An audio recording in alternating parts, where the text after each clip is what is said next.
Yang belum kita tahu adalah kegiatan dari Ibu Humayah sendiri. Ini nanti ini tadi memang sengaja tidak saya ceritakan di awal atau saya tanyakan apa kegiatan beliau.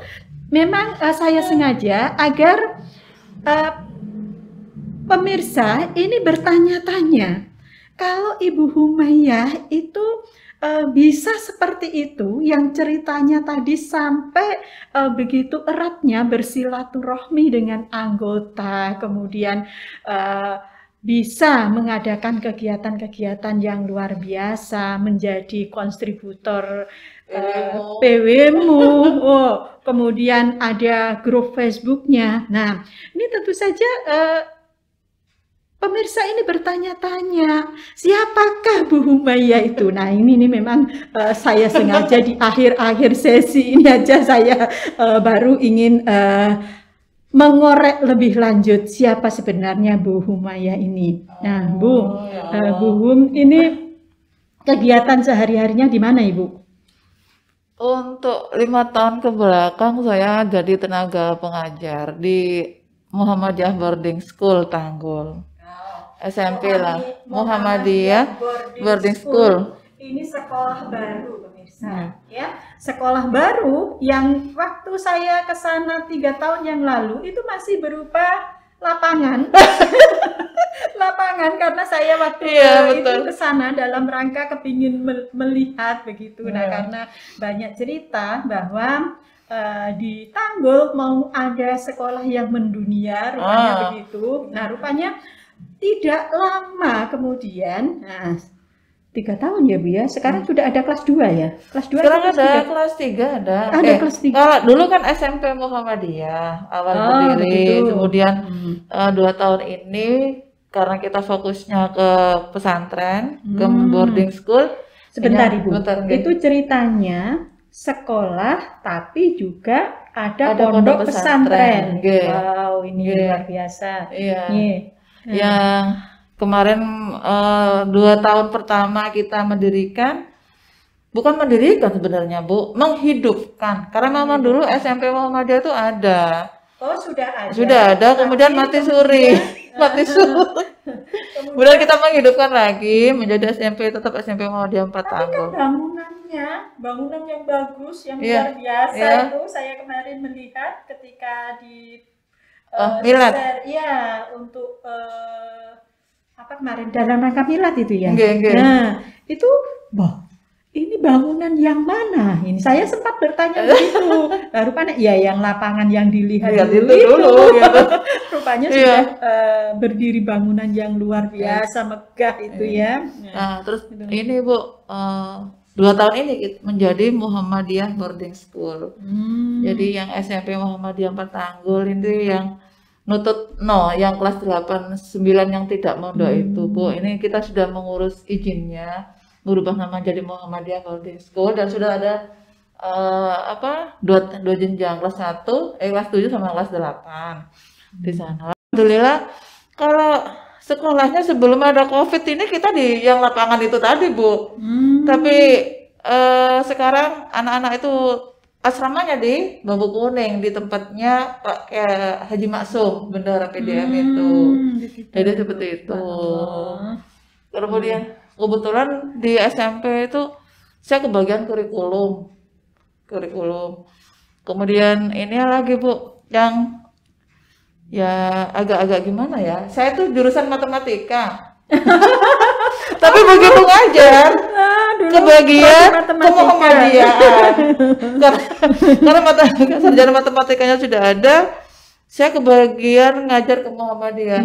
Terus yang satu lagi karena memang gurunya minim ya Bu ya, seni budaya lucu ya Bu. Ya itulah Aisyah dituntut harus serba bisa dan serba siap untuk jadi apa saja lah ya itu ya Allah gimana. Ini lucu kadang anak-anak itu gimana Bu Hum ini, ya apa nak orang yang matematika sudah ada ya Bu Hum diminta ke Muhammadiyah yang ngajar ke Muhammadiyah sama seni budaya itu. Terus ya Sama lah Bu, seperti ibu-ibu yang lain, saya kan juga punya putra, cuman alhamdulillah putranya sudah besar-besar. Yang satu di UNED, yang satu di Pondok Pakusari. Jadi di rumah ya cuma berdua. Iya. Bapaknya anak-anak Kembali itu. berdua lagi. Iya. Jadi, tapi dulu kadang sama teman-teman NA itu begini, anak Mbak Hu, anaknya udah besar-besar, nggak sibuk sama anaknya.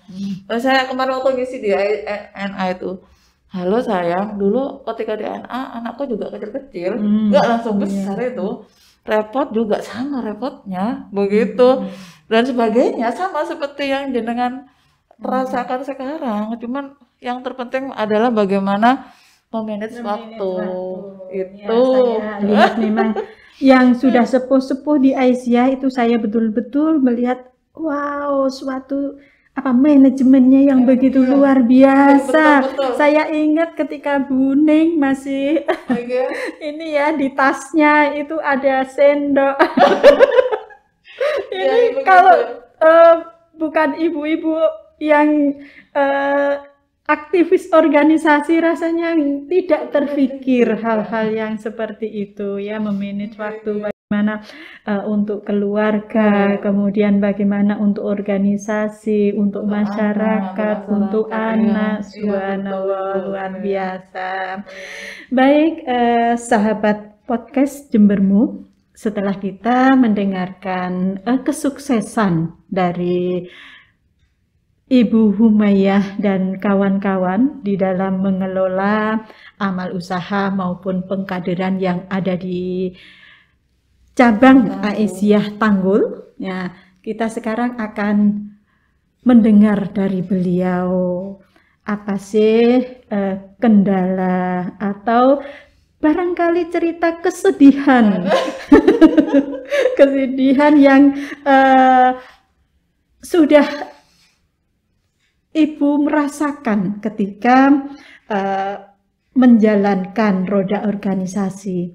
Kesedihan ini atau permasalahan yang akan diceritakan Ibu Humayyah ini tidak bermaksud untuk membuat kita kecil hati, tetapi dengan beliau nanti bercerita permasalahan-permasalahan, kemudian kejadian-kejadian yang membuat sedih, diceritakan dalam rangka untuk membuat kita belajar dari apa yang sudah beliau rasakan. Jadi kita sebagai manusia itu tidak harus mengalami permasalahan itu sendiri, tetapi kita banyak belajar dari orang lain.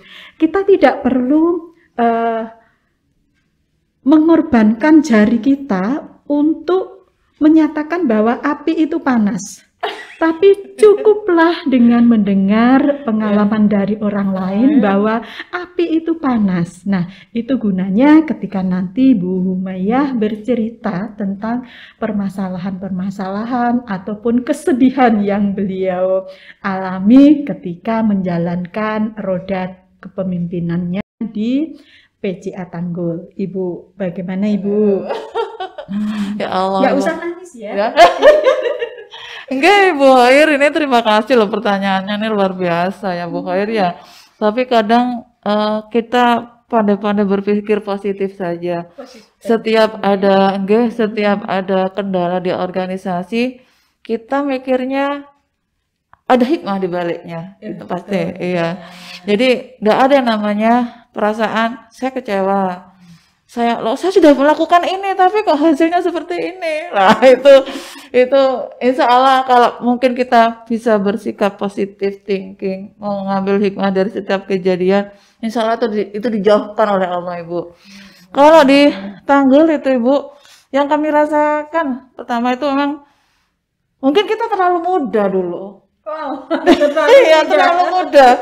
Saya masih 42 itu sudah sekretaris. Padahal saya nggak di Aisyah pada waktu kan. Saya masih di NA. Di NA itu kan, maaf ya usia muda ya Bu. Sing selengean, sing masih rapat susu. Cepetan, anak nangis kan. Gitu kalau di NA itu. Begitu datang ke Aisyah, kita harus berubah sikap. Harus lebih. Rupanya lebih matang lagi. Harus lebih menjaga perkataan, harus lagi menjaga sikap menghadapi beliau-beliau. Terus terang juga kan, ibu-ibu Aisyah yang sepuh itu jauh lebih banyak pengalaman daripada kita. Mungkin ilmunya banyak kita, tapi pengalamannya kan banyak beliau. Karena memang beliau-beliau itu yang turun dulu di Sudah Aisyah. banyak makan garam. Betul itu Ibu. Jadi pertama harus menjaga sikap. Pernah saya terbawa ketika menjelaskan sesuatu di pengajian, saya kok cengengesan Bu. Hanya saya dipanggil oleh sesepuh itu. Ya Mbak Bu, lek neng Aisyah ki dikurangin guyune. Itu dek. Oh iya nih, ya Bu ngapunten Bu. Iya. Ternyata oh iya, karena kalau usia sudah sepuh itu guyu itu kayak gak serius ngeten kesannya itu yang pertama. Kemudian menyesuaikan dengan yang sepuh-sepuh itu Bu. Yang menyesuaikan dengan sepuh-sepuh. Di NLA cenderung kerjanya serat selesai. Tapi kita kan nggak bisa di Aisyah. Ada beberapa pimpinan yang sudah sepuh yang memang harus kita rangkul juga. Jalannya tetap bersama-sama untuk tujuan yang sama itu tadi. Itu kadang membuat saya, iya kali aku ada ibu-ibu yang sepuh yang kalau sudah begitu Bu, saya datang ke rumah beliau.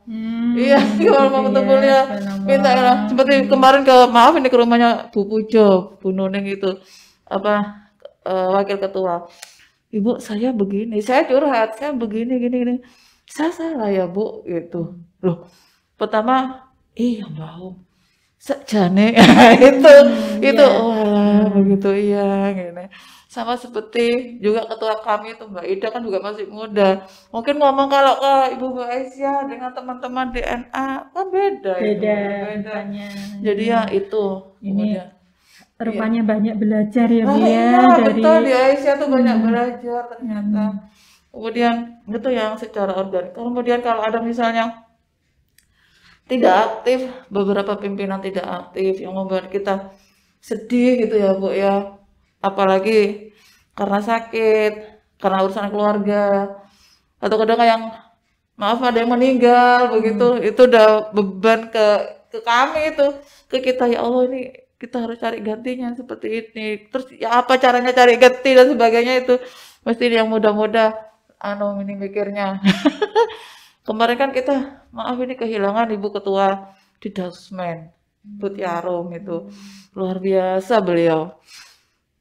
Usia 83 masih teliti dengan keuangan Bu. Ibu Tiarum itu.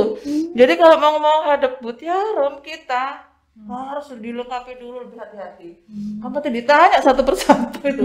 Kemudian beliau meninggal, ya Allah, tidak ada yang ini. Baru kita ganti Ibu Wiji. Usia masih muda Bu kemarin. Dia meninggal juga. Mengenal istrinya Pak Buhari dulu ketua PCM Tanggul. Itu juga, wah namanya juga kita jalan ya Bu. Kemudian ada roda yang terlepas. Kan paling tidak harus cari gantinya yang sama biar jalannya tetap. Itu sulit itu. Akhirnya kita ya sudah siapa yang sanggup. Maksudnya siapa yang bisa. Dan sempat ngerjakan, silakan. Kemarin juga kita kehilangan bendara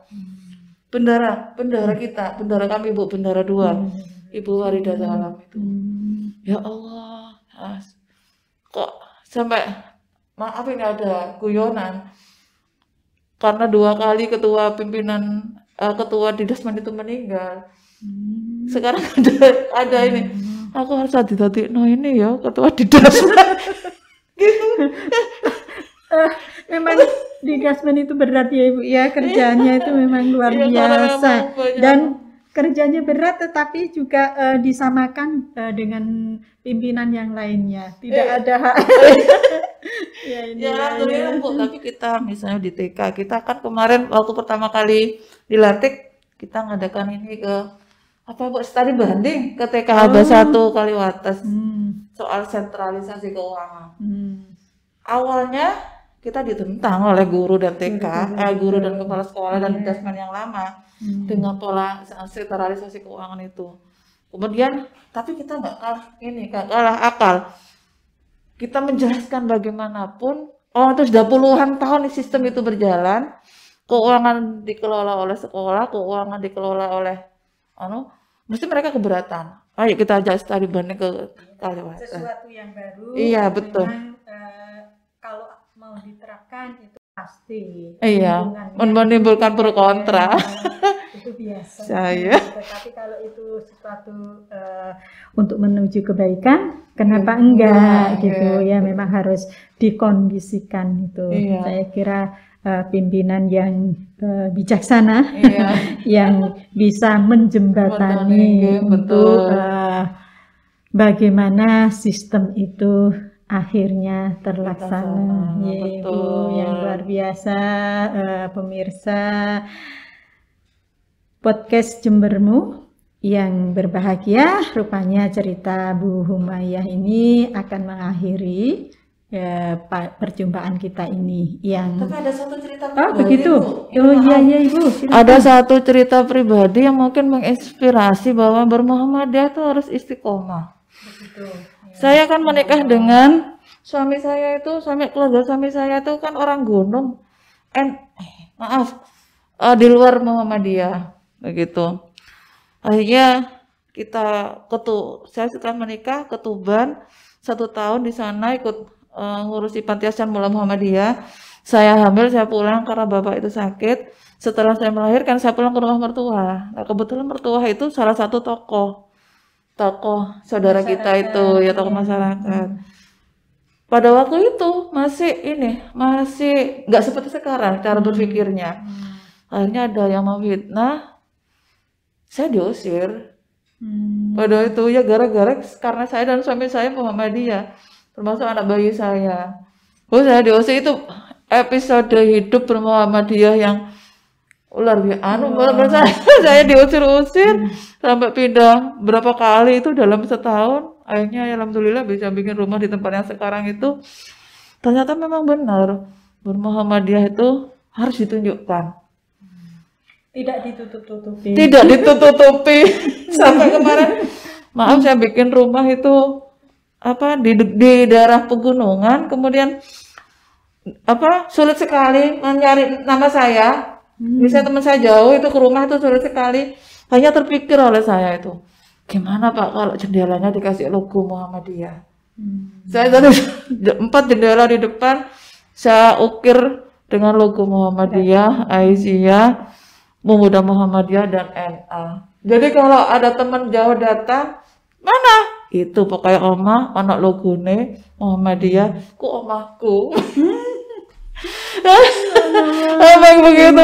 Untungnya suami itu walaupun dari keluarga yang beda dengan kita, tapi kan suami itu kan lama di Fuqoha Bangil. Jadi dapat Muhammadiyahnya di situ. Jadi alhamdulillah dapat suami yang sama. Jadi mempermudah jalannya itu Ibu. Itu loh Bu Hoyer. Luar biasa pemirsa yang berbahagia, rupanya betul-betul siang hari ini kita mendapat sebuah cerita yang begitu inspiratif untuk kita ambil hikmah yang apa yang sudah